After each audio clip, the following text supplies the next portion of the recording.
Assalamualaikum warahmatullahi wabarakatuh dan selamat pagi. Yang terhormat Bapak Dr. Hairul SPD MPD dan rekan-rekan mahasiswa sekaligus.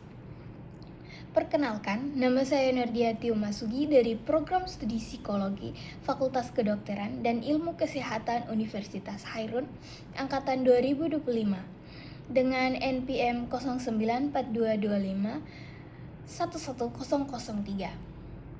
Di sini saya akan menjelaskan tentang proposal yang telah saya teliti dengan judul Culture Shock Mahasiswa Baru dalam Dunia Perkuliahan. Di sini mata saya tidak akan selalu tertuju ke kamera karena saya akan membacakan poin-poin penting dalam proposal saya. Alasan saya mengambil judul ini karena menurut saya judul ini sangat relevan dengan kehidupan saya dan teman-teman mahasiswa sekaligus. Karena itu, sumber narasumber saya akan sangat jelas dan mudah untuk dijangkau. Dan dengan judul ini juga saya akan lebih mempelajari dan belajar bagaimana cara agar menangani masalah tentang culture shock dalam dunia perkuliahan bagi mahasiswa baru. Perasaan itu dikenal dengan istilah culture shock atau kejutan budaya. Culture shock merupakan reaksi psikologis yang muncul ketika seorang menghadapi lingkungan baru yang berbeda dengan kebiasaan dan nilai-nilai yang selama ini dia kenal. Rumusan yang saya ambil ada 3, yaitu pertama, bagaimana pengalaman culture shock yang dialami oleh mahasiswa baru dalam dunia perkuliahan. Yang kedua, faktor-faktor apa saja yang mendasari bagaimana terjadinya culture shock itu. Dan yang ketiga adalah bagaimana strategi atau cara menangani culture shock mahasiswa baru pada lingkungan kampus. Tujuan daripada penelitian saya yaitu yang pertama untuk mengetahui pengalaman culture shock yang dialami oleh mahasiswa baru dalam dunia perkuliahan. Yang kedua yaitu untuk mengidentifikasi faktor-faktor yang menyebabkan terjadinya culture shock mahasiswa baru. Yang ketiga yaitu untuk menganalisis strategi bagaimana cara mengatasi culture shock selama proses adaptasi di lingkungan kampus.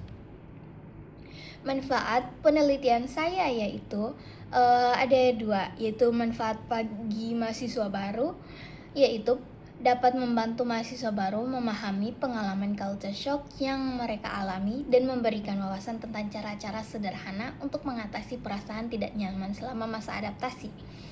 Yang kedua yaitu manfaat bagi saya sendiri, yaitu sebagai bahan pembelajaran dan pengembangan kemampuan dalam melakukan penelitian tentang fenomena sosial di lingkungan pendidikan.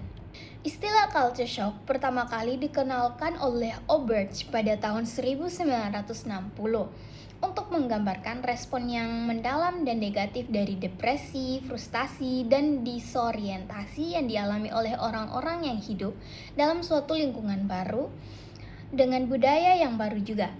Menurut Oberth, culture shock ini adalah kecemasan yang muncul akibat hilangnya semua tanda dan simbol sosial yang familiar. Hal ini menunjukkan bahwa individu yang mengalami culture shock merasa kebingungan dan ketidakpastian dalam berinteraksi di lingkungan sosial.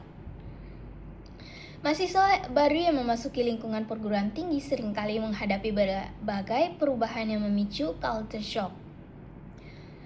Menurut Kim 2001, faktor penyebab culture shock yang dapat dibagi menjadi faktor internal dan eksternal. Nah, faktor internal ini meliputi kesiapan psikologis, kepribadian, dan pengalaman sebelumnya dalam menghadapi perubahan. Sedangkan faktor eksternal meliputi perbedaan sistem pendidikan, bahasa, norma sosial, dan budaya kampus. Metode penelitian yang saya gunakan adalah pendekatan kualitatif karena bertujuan untuk memahami secara mendalam pengalaman mahasiswa baru dalam mengatasi culture shock serta strategi adaptasi yang mereka lakukan.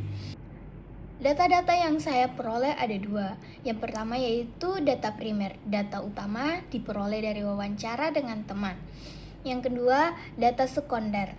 Data pendukung diperoleh dari dokumen, literatur, dan hasil penelitian terdahulu yang relevan dengan topik culture shock dan adaptasi mahasiswa.